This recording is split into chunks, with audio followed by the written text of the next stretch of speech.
ফাজাইলে তাবলীগ আয়াত ৭। আল্লাহ পাক বলেন, সাধারণ লোকের অধিকাংশ সলা পরামর্শের মধ্যে খায়ের বরকত নাই।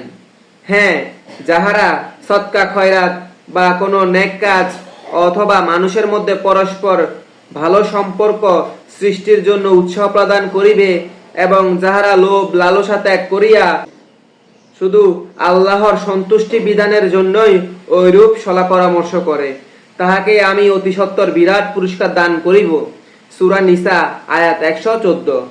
উক্ত আয়াতে আল্লাহ পাক সৎ পথে আহ্বানকারীদের জন্য বিরাট প্রতিদানের প্রতিশ্রুতি দান করিয়াছেন এবং স্বয়ং আল্লাহ পাক যাহাকে বিরাট বলিয়াছেন উহা কত বড় তা একমাত্র তিনিই জানেন। অন্য হাদিসে হুজুর পাক সাল্লাল্লাহু আলাইহি ওয়াসাল্লাম ইরশাদ করেন, সৎ কাজের আদেশ ও অসৎ কাজের নিষেধ এবং আল্লাহর জিকির ব্যতীত বাকি সবকিছুই মানুষের জন্য বোঝা স্বরূপ।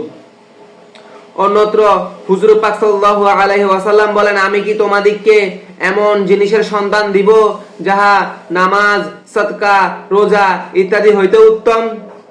সাহাবারা বলিলেন, নিশ্চয়। হুজুর পাক সাল্লাল্লাহু আলাইহি ওয়াসাল্লাম বলিলেন, মানুষের মধ্যে পরস্পর কলহ বিবাদ মিটানো।